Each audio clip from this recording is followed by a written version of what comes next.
Assalamualaikum warahmatullahi wabarakatuh. Perkenalkan, saya Annisa Rohadatul Ais dengan NIM 1811C1025 dari Sekolah Tinggi Analis Bakti Asih. Di sini saya akan mempresentasikan tentang flagellata usus, yaitu Giardia lamblia.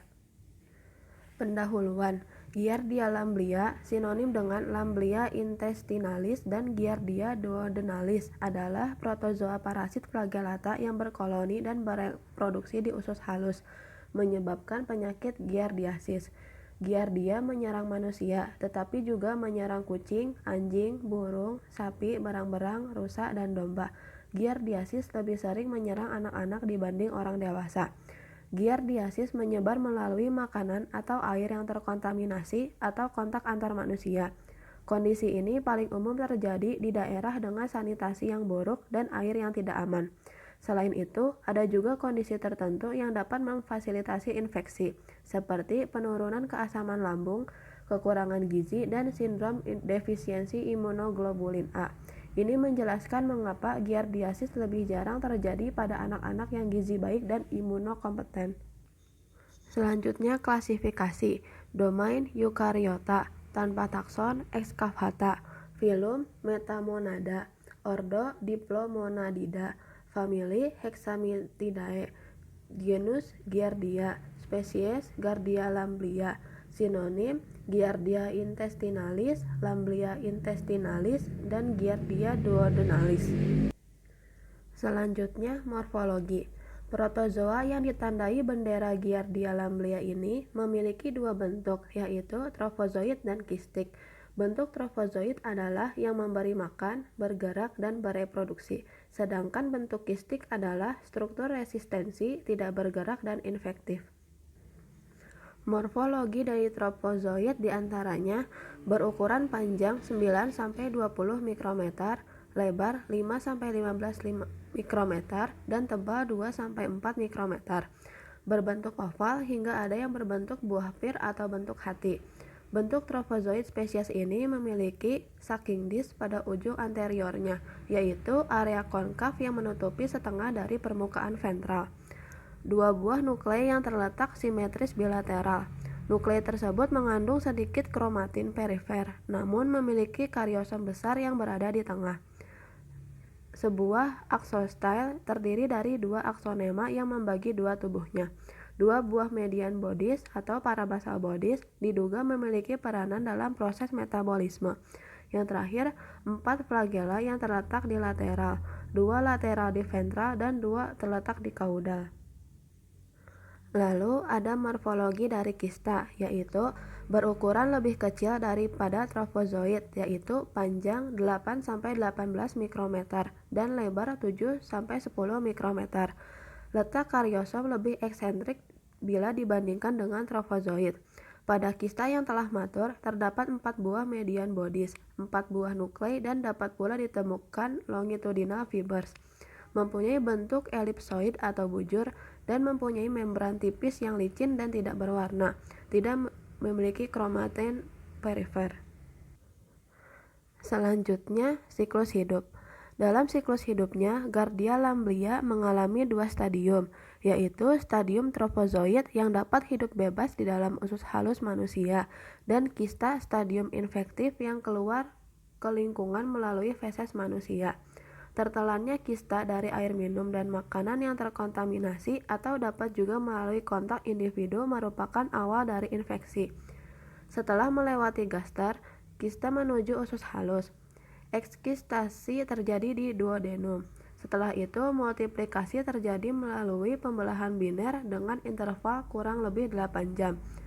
Trofozoid menempel pada mukosa duodenum dengan menggunakan sucking disc yang dimilikinya. Enkistasi terjadi saat trofozoid masuk ke usus besar. Stadium trofozoid dan kista dapat ditemukan pada feses penderita giardiasis. Kedua hal tersebut dapat dijadikan alat untuk mendiagnosis penyakit giardiasis. Di luar tubuh manusia, Giardia lamblia lebih tahan dalam bentuk kista dan dalam lingkungan lembab dapat bertahan sampai 3 bulan. Giardiasis adalah penyakit pencernaan berupa infeksi parasit Giardia intestinalis pada usus. Parasit ini dapat ditemukan di air sungai, danau, kolam renang, dan sumur. Penyakit ini biasanya akan sembuh dalam beberapa minggu dan tidak menyebabkan luka serius. Namun, terkadang dapat mengalami gangguan usus, berat badan turun drastis, serta penurunan daya serap makanan yang dapat berujung malnutrisi. Siapa saja bisa terkena giardiasis, baik tua maupun muda. Orang-orang yang tinggal di daerah polusi dan mengonsumsi air yang terkena polusi atau yang telah terkontaminasi oleh parasit Giardia lebih rentan terkena penyakit ini. Gejala giardiasis biasanya muncul 7-14 hari setelah terinfeksi atau bisa saja mengalami gejalanya selama 2-6 minggu. Seringnya gejala berupa masalah pada pencernaan. Tingkat keparahannya bervariasi pada setiap orang, bahkan beberapa tidak menunjukkan gejala. Gejala giardiasis diantaranya diare, sendawa, perut kembung, tidak nafsu makan, demam ringan, mual, kelelahan hebat, serta berat badan turun karena dehidrasi yang mendera saat diare. Selanjutnya ada patogenesis. Giardia ditularkan dalam bentuk kista yang keras dan dapat bertahan hidup beberapa bulan di air dingin. Kista dan trofozoit dapat ditemukan pada feses. Infeksi terjadi ketika kista termakan melalui air atau makanan yang terkontaminasi serta rul fekal oral atau melalui tangan atau peralatan yang terkontaminasi. Kista akan pecah di usus halus dan melepaskan trofozoit. Trofozoit kemudian membelah di usus halus dan dapat menempel di mukosa. Parasit akan membentuk kista seiring perjalanannya menuju usus besar. Mekanisme giardia menyebabkan perubahan pada fungsi usus kecil. Trofozoit yang menempel di mukosa usus halus tidaklah invasif, tetapi dapat menyebabkan apoptosis enterosit, disfungsi dinding epitel, serta malabsorpsi dan sekresi epitel. Malabsorpsi disebabkan oleh hilangnya aktivitas enzim Bruce border. Selanjutnya, pencegahan. Di antaranya yang pertama, mencuci tangan dengan benar. Kedua, menghindari perilaku seks bebas dan berusaha melakukan seks aman. Yang ketiga, menghindari berenang di kolam, sungai, atau danau di daerah berpolusi atau memiliki tingkat sanitasi yang rendah. Jika tetap ingin berenang, usahakan agar tidak menelan air kolam, sungai, atau danau. Yang keempat, merebus air yang akan dikonsumsi hingga matang dan menghindari konsumsi makanan dan minuman yang tidak diketahui secara pasti kebersihan dan keamanannya. Selanjutnya, diagnosis. Yang pertama, ada anamnesis, yaitu pada anamnesis pasien dapat mengeluhkan diare cair dengan volume yang banyak, berbau menyengat, dan steator. Gejala klinis berupa nyeri perut, mual, malaise, anoreksia, dan flatulensi seringkali ditemukan pada pasien dewasa. Umumnya keluhan pada anak-anak yang lebih dominan adalah nyeri perut, sedangkan diare yang terjadi minimal. Pada anamnesis, yang penting ditanyakan adalah faktor risiko berupa riwayat konsumsi air mentah atau air yang tidak bersih, riwayat tinggal atau pergi ke alam liar, atau ke area dengan sanitasi kurang dalam waktu dekat, riwayat kontak dengan pasien diare, jenis pekerjaan, dan riwayat seks oral anal. Tanyakan status kehamilan pada pasien wanita karena bersangkutan dengan pertimbangan medikamentosa yang akan diberikan. Yang kedua, ada pemeriksaan fisik. Pada pemeriksaan fisik, dapat ditemukan tanda-tanda dehidrasi ringan pada pasien. Pada pemeriksaan abdomen bisa didapatkan nyeri tekan difus yang minimal dan suara borborygmus pada auskultasi. Yang ketiga, ada diagnosis banding. Pada diagnosis banding biasanya dapat dibedakan dari hasil anamnesis yang lengkap, terutama mengenai awitan gejala dan menemukan kejadian pendahulu seperti riwayat meminum air mentah atau merawat pasien dengan gejala yang sama. Lalu ada pemeriksaan penunjang. Pemeriksaan penunjang definitif giardiasis adalah pemeriksaan mikroskopik feses atau sampel cairan duodenum. Beberapa tahun kebelakang ini, pemeriksaan immunoassay dan nucleic acid amplification technique mulai populer digunakan karena dapat memberikan hasil yang lebih objektif. Pemeriksaan mikroskopik feses.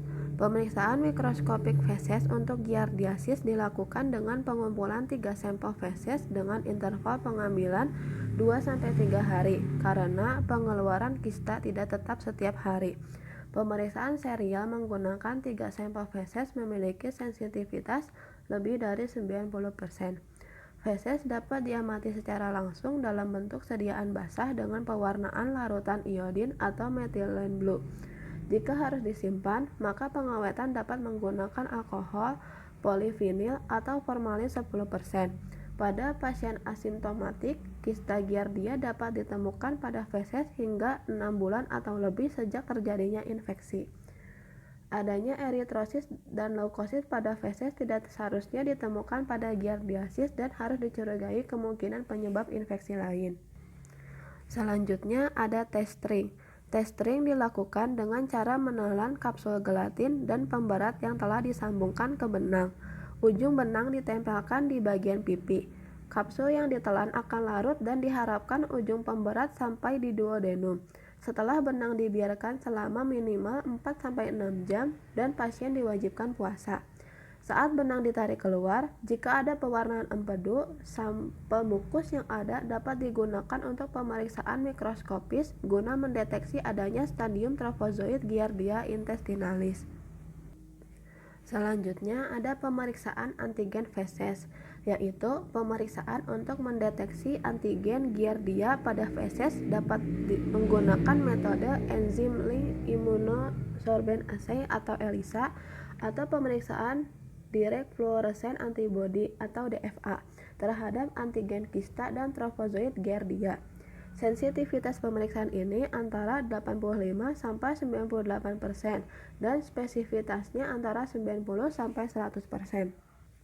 Selanjutnya ada pemeriksaan penunjang baru, yaitu metode polymerase chain reaction atau PCR menjadi metode nucleic acid amplification test atau NAAT untuk giardiasis karena sensitivitasnya mencapai 98% dan spesifitasnya mencapai 100%. Dan yang terakhir ada biopsi.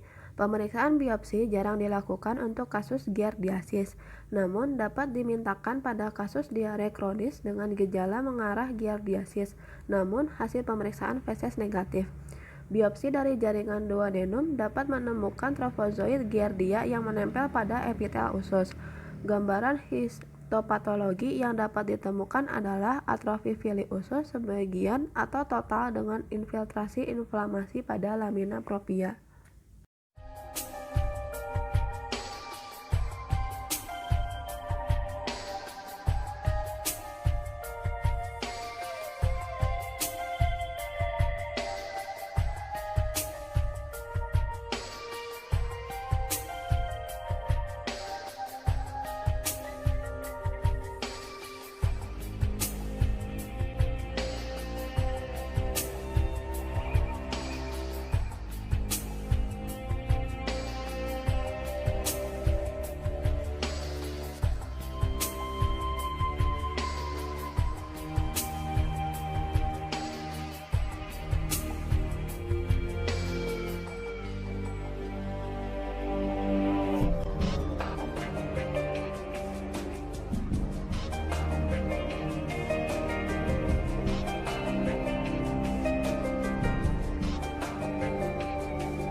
Sekian presentasi dari saya, kekurangannya mohon dimaafkan.